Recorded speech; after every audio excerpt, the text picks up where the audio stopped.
Hi అందరికీ నమస్తే. China mall అనేది మనకి కొత్త ఏమీ కాదు, చూడటానికి భలే ఉంటాయి, ధర కూడా చాలా తక్కువగా ఉంటుంది, అంటే చీప్గా దొరుకుతాయి.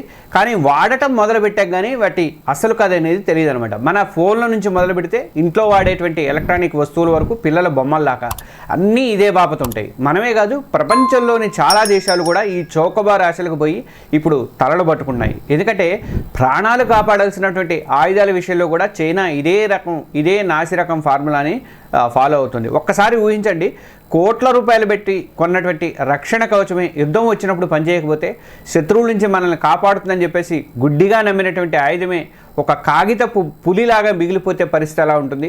ప్రస్తుతం ఇరాన్ సిట్యువేషన్ అయితే సరిగ్గా ఇలాగే ఉందన్నమాట. అంటే అమెరికా ఇజ్రాయెల్ కలిసికట్టుగా దాడి చేస్తే ఇరాన్ని కాపాడాల్సినటువంటి చైనా ఆయుధాలు పూర్తిగా చేతులు ఎత్తేసినాయి. అసలు ఆ రోజు ఏం జరిగింది? ప్రపంచాన్ని శాసించాలని కలలుగంటున్నటువంటి చైనా ఆయుధాలు ఎందుకు ఇలా తుస్సుమంటున్నాయి? ఈ ప్రశ్నలన్నింటికి కూడా ఈ వీడియోలో సమాధానం చూద్దాం. పదండి. మన తెలుగు జర్నీ ఛానల్ని ప్రతి ఒక్కరు కూడా సబ్స్క్రైబ్ చేసుకోండి, ఆ పక్కనే ఉన్నటువంటి బెల్ ఐకాన్ కూడా ప్రెస్ చేయండి. ఫిబ్రవరి 28 నాడు పశ్చిమాసియా చరిత్రలో చీకటి రోజు. నిజంగా ఇరాన్ దేశం నిద్రలో ఉన్నప్పుడు అమెరికా ఇజ్రాయిల్ కలిసి ఆపరేషన్ ఎపిక్ ఫ్యూరీ పేరుతో ఊహించినటువంటి మెరుపు దాడి అయితే చేసినాయి ఆ దేశం మీద. మొత్తం 200కు పైగా అత్యాధునిక ఫైటర్ జెట్లు, స్టెల్త్ బాంబర్లు కానీ క్రూయిజ్ క్షిపణులతో ఇరాన్ గగనతలంలోకి చొచ్చుకొచ్చినాయి. వాళ్ళ లక్ష్యం, వాళ్ళ టార్గెట్ ఒకటే, ఇరాన్ అణుకేంద్రాలు, క్షిపణి స్థావరాలు, ఇంకా దేశ నాయకత్వాన్ని మొత్తం కూడా సమూలంగా నాశనం చేయటమే. టెహ్రాన్ కానీ, ఇస్ఫహాన్ కానీ, కోమ్ కానీ ఇలాంటి అనేక ప్రధానమైనటువంటి నగరాలు బాంబుల మొత్తంలో దద్దరిల్లిపోయినాయి. అమెరికా F-35 స్టెల్త్ ఫైటర్లు కానీ, B-2 స్పిరిట్ బాంబర్లు, ఇజ్రాయిల్ బాలిస్టిక్ క్షిపణులు ఈ నిప్పుల వర్షం అయితే ఆ దేశం మీద కురిపించినాయి. ఈ దాడి ఎంత తీవ్రంగా ఉందంటే Iran supreme leader Ayatollah Ali Khamenei నివాసం కూడా ధ్వంసమయ్యి ఆయన చనిపోవడంతో పాటు ఖమేనీ కుటుంబ సభ్యులు, దేశ రక్షణ మంత్రి, ఆర్మీ చీఫ్తో పాటు ఇరానియన్ రివల్యూషనరీ గార్డ్ కార్ప్స్ IRGCకి చెందినటువంటి చాలా మంది సీనియర్ కమాండర్లు ఈ దాడుల్లో చనిపోయారు. దాదాపు 42 మందిని ఒకే దాడితో చంపేశామని చెప్పేసి అమెరికా అధ్యక్షుడు డొనాల్డ్ ట్రంప్ అయితే ప్రకటించుకున్నాడు. అయితే అమెరికాతో డి అంటే డి అంటూ దాని పెత్తనాన్ని సవాల్ చేస్తూ వచ్చినటువంటి ఇరాన్ ఎందుకింత బేలగా మారిపోయింది? అసలు ఇరాన్కు ఈ దాడి గురించి అంచనా లేదా? తమ రక్షణ వ్యవస్థ మీద వాళ్ళకి ఎందుకంత నమ్మకము? ఈ ప్రశ్నలకు సమాధానమే చైనా వైపు చూపిస్తున్నాయి. కొన్నేళ్లుగా అంతర్జాతీయ ఆంక్షలతో ఇబ్బంది పడుతున్నటువంటి ఇరాన్ ఏం చేసిందంటే రక్షణ కోసం చైనా వైపు చూసింది. ముఖ్యంగా 2025లో ఇజ్రాయిల్ దాడులను రష్యా నుంచి కొన్న పాత S-300 వ్యవస్థ అనేది ఆపలేకపోవడంతో ఇరాను మరింత పవర్ఫుల్ సిస్టమ్ కోసం అని చెప్పేసి వెతుకులాడింది. సరిగ్గా అప్పుడే చైనా తన గేమ్ చేంజర్ ఆయుధాన్ని ఇరాన్కి అంటగట్టింది. అదే HQ-9B long range surface to air missile system అనమాట. ఈ HQ-9B అనేది చైనా అమ్ముల పొదిలో వజ్రాయుధం అని చెప్పేసి ఫీల్ అవుతూ ఉంటుంది. HQ-9B ఇది తమ ఆయుధ పరిశ్రమకే గర్వకారణం అని చెప్పేసి చైనా కూడా ప్రపంచ దేశాలకి డంకా బజాయించుకొని చెప్పుకుంటూ ఉంటుంది. Russia S-300 America Patriot system నుంచి కాపీ కొట్టి దీన్ని స్వదేశీ పరిజ్ఞానంతో తయారు చేశామని చెప్పేసి ఘనంగా ప్రకటించుకుంది డ్రాగన్ కంట్రీ. దాదాపు 260 కిలోమీటర్ల దూరంలోని శత్రువుల విమానాలను, క్షిపణులను గాల్లోనే పేల్చేయగలదు అని చెప్పేసి భారీగా ప్రచారం కూడా చేసుకుంది. స్టెల్త్ విమానాలను కూడా పసిగడుతుందని, ఒకేసారి 100 టార్గెట్లను ట్రాక్ చేయగలదని చెప్పేసి ప్రపంచాన్ని నమ్మించింది చైనా. ఆయిల్కు బదులుగా ఆయుధాలు ఇచ్చేటువంటి ఒప్పందంలో భాగంగా ఇరాను ఈ HQ-9B సిస్టమ్లను భారీ సంఖ్యలో కొనుగోలు చేసింది చైనా దగ్గర నుంచి. దేశంలో ఉన్నటువంటి కీలకమైన అణు కేంద్రాలు కానీ, సైనిక స్థావరాల చుట్టూ ఈ చైనా రక్షణ కవచాన్ని అయితే ఏర్పాటు చేసింది. ఇక మా దేశం మీద కన్నెత్తి చూడాలంటే భయపడతారని చెప్పేసి అమెరికా ఇజ్రాయెల్ దాడులను ఈజీగా తిప్పికొట్టేయచ్చు అని చెప్పేసి ఇరాన్ ధీమాగా ఉంది. కానీ ఫిబ్రవరి 20న జరిగింది వైరు యావత్ ప్రపంచం కూడా షాక్ అయ్యే వాస్తవం అయితే ఆ రోజు బయటపడింది. అమెరికా ఇజ్రాయెల్ దాడులు మొదలైనప్పుడు ఈ HQ-9B వ్యవస్థలు పూర్తిగా సైలెంట్ అయిపోయినాయి, నిద్రపోయినమాట. ఒక్క క్షిపణిని కూడా అవి అడ్డుకోలేకపోయినాయి. అత్యాధునిక స్టెల్త్ విమానాలు వాటి రాడార్ల కళ్ళు గప్పి చాలా ఈజీగా ఇరాన్లోకి వచ్చేసినాయి అనమాట. తక్కువ ఎత్తులో దూసుకొచ్చే క్రూయిజ్ క్షిపణులు కూడా ఇవి అస్సలు గుర్తించనే లేదు. దాంతో ఇరాన్లో 20కి పైగా కీలక ప్రాంతాలు అనేవి నేలమట్టమైపోయినాయి. Iran Red Crescent Society primary అంచనాల ప్రకారం చూసుకుంటే ఈ దాడుల్లో 500 మందికి పైగా ప్రాణాలు అయితే కోల్పోయారు, 100 మంది గాయపడ్డారని సమాచారం. ఇక దేశానికి అపార నష్టం అయితే వాటిల్లింది. అంతకంటే ముఖ్యంగా ఇరాన్ చీఫ్ అయినటువంటి ఖైమనీ సహా కీలక నేతలంతా కూడా చనిపోయారు. చైనా ఇచ్చినటువంటి ఈ రక్షణ కవచం ఇరాన్ని కాపాడటమేమో కానీ కనీసం ఒక్క దాడిని కూడా ఆపలేక చేతులెత్తేసింది. చైనా వాళ్ళకి ఇది కొత్త కాదు. ఆ దేశ ఆయుధాల ఫ్లాప్ షో ఎలా ఉంది అనేది ఒక్కసారి నేను చెప్తా చూడండి.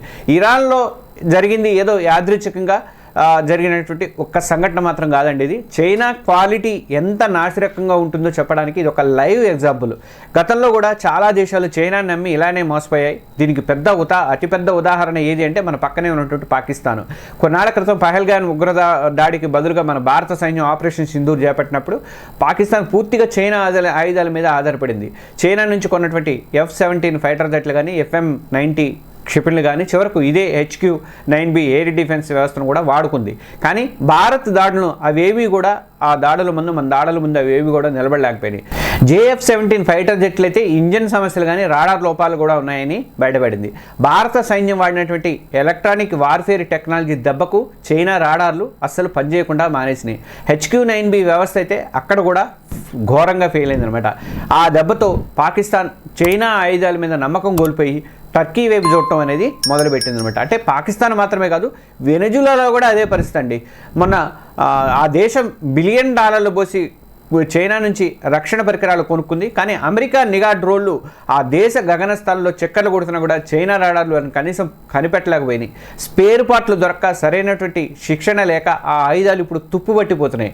మయన్మార్, బంగ్లాదేశ్, ఆఫ్రికాలోని ఎన్నో దేశాలు చౌకగా వస్తున్నాయని చెప్పేసి ఈ చైనా వస్తువులు కొనుక్కొని, చైనా ఆయుధాలు కొనుక్కొని ఇప్పుడు వాటి రిపేర్ల కోసం అసలు ధర కంటే కూడా ఎక్కువ ఖర్చు పెడుతూ లబోదిబోమంటున్నాయి. అసలు చైనా మాలు ఎందుకింత ఫెయిల్యూర్ అయింది? డ్రాగన్ కమెంటరీ ఏమంటుందంటే చైనా ఆయుధాలు పదే ఎందుకు ఫెయిల్ అవుతున్నాయంటే దీని వెనక కారణాలు చూస్తే కొన్ని షాకింగ్ నిజాలు బయటపడతాయి.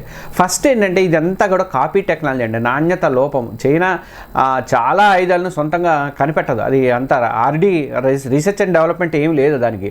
రష్యా, అమెరికా లాంటి దేశాల పాత టెక్నాలజీని కాపీ కొట్టి రివర్స్ ఇంజనీరింగ్ చేసి తయారు చేస్తుంది. పైకి చూడటానికి అవి ఒకేలాగా ఉన్నా లోపల ఉండే టెక్నాలజీ నాణ్యతలో మాత్రం క్వాలిటీలో చాలా తేడా అనేది ఉంటుంది. ముఖ్యంగా వేరే దేశాలకు అమ్మేటువంటి ఆయుధాల విషయంలో క్వాలిటీ అస్సలు పట్టించుకోదు చైనా అనే ఆరోపణలు కూడా బలంగా ఉన్నాయన్నమాట. ఇక రెండోది ఏంటంటే యుద్ధ అనుభవం అనేది లేకపోవడం. అమెరికా, రష్యా, ఇజ్రాయెల్ లాంటి దేశాలంటే ఎప్పటికప్పుడు తమ ఆయుధాలని యుద్ధాల్లో పరీక్షిస్తూ ఉంటాయి. వాటిలో లోపాలు ఏమైనా ఉంటే వాటిని సరి చేసుకొని ఎప్పటికప్పుడు అప్గ్రేడ్ చేసుకుంటూ ఉంటాయి. కానీ చైనా ఆయుధాలకు అసలు అలాంటి నిజమైనటువంటి యుద్ధ అనుభవం దాదాపుగా జీరో. కేవలం టెస్టింగ్ కోసం చేసేటువంటి ప్రయోగాలకు లేదంటే నిజమైనటువంటి యుద్ధానికి చాలా తేడా అనేది ఉంటుంది. ఇక మూడోది ఏంటంటే ఎలక్ట్రానిక్ వార్ఫేర్లో చాలా వీక్నెస్. ఇప్పుడు యుద్ధ తంత్రం అనేది చాలా మారిపోయింది. శత్రువుల రాడార్లను జామ్ చేయడం కానీ వాళ్ళ కమ్యూనికేషన్ సిస్టమ్ను దెబ్బతీయడం అనేది చాలా కీలకము. ఇరాన్లో అమెరికా, ఇజ్రాయెల్ చేసింది ఇదే. వాళ్ళ high and modern electronic warfare technology ముందు చైనా HQ-9B వ్యవస్థలు అనేవి అస్సలు నిలవలేకపోయినాయి అనమాట. ఇక ఫోర్త్ ఏంటంటే అవినీతి. చైనా సైన్యంలో కానీ ఆయుధాలు తయారు చేసేటువంటి కంపెనీల్లో కానీ అవినీతి అనేది తారాస్థాయికి చేరిందని చెప్పేసి ఇంటర్నేషనల్ రిపోర్ట్స్ చెప్తున్నాయి. ఇటీవలే చైనా తన రాకెట్ ఫోర్స్కి చెందినటువంటి చాలామంది ఉన్నతాధికారులని అవినీతి ఆరోపణల మీద పీకి పారేసింది. క్షిపణులలో ఇంధనానికి బదులట ఫ్యూయల్ ఉంటుంది కదా, ఫ్యూయల్కి బదులు నీళ్లు నింపుతున్నారట. అంటే అంత బయటపడ్డాయి ఎన్ని మొత్తం రిపోర్ట్లన్నీ కూడా. సంచలన ఆరోపణలు కూడా ఉన్నాయన్నమాట. అంటే ఈ అవినీతి ప్రభావం అనేది ఆయుధాల క్వాలిటీ మీద కూడా పడుతుంది. అంటే చైనా మాలు ప్రపంచానికి ఒక గుణపాఠం అని చెప్పుకోవాలి. ఇరాన్లో చైనా ఆయుధాల ఫెయిల్యూరు కేవలం ఆ ఒక్క దేశానికి సంబంధించిన విషయం కాదు, అది యావత్ ప్రపంచానికి, ముఖ్యంగా చైనా నుంచి ఆయుధాలు కొనుక్కుంటున్నటువంటి దేశాలన్నిటికీ కూడా ఒక పెద్ద హెచ్చరిక. అది దేశ రక్షణ అనేది చాలా సెన్సిటివ్ ఇష్యూ. ధర తక్కువ కదా అని చెప్పేసి నాసిరకం ఆయుధాలు కొంటే అవసరమైన టైంలో అవి పనిచేయకపోతే దేశ భద్రతకే ప్రమాదం తెచ్చిపెడతాయి. ఈ సంఘటన చైనా ఆయుధ మార్కెట్ మీద ఖచ్చితంగా అయితే పెద్ద దెబ్బ అయితే కొట్టనుంది. ఇప్పటికే చాలా దేశాలు చైనాతో చేసుకున్నటువంటి ఆయుధాల ఒప్పందాలను అయితే మళ్ళీ తిరిగి చూసుకుంటున్నాయి, పరిశీలించుకుంటున్నాయి. ఇదే టైంలో ఈ పరిణామం అనేది ఆత్మనిర్భర్ భారత్ లాంటి కార్యక్రమాల ప్రాముఖ్యతను, మన దేశం చేపట్టినటువంటి ప్రాముఖ్యతను అయితే గుర్తు చేస్తుంది. మన దేశం రక్షణ కోసమే మనమే అత్యాధునిక ఆయుధాలను తయారు చేసుకోవడం ఎంత ముఖ్యమో ఇదైతే మనకి తెలియజేస్తుంది. చౌకగా దొరికేటువంటి ప్రతిదీ కూడా మంచిది కాదు. ముఖ్యంగా దేశ రక్షణ విషయంలో 100 సార్లు ఆలోచించి అడిగేయాలన్నదే ఇరాన్ సంఘటన ప్రపంచానికి నేర్పుతున్నటువంటి ఒక గుణపాఠం అనుకోవాలి.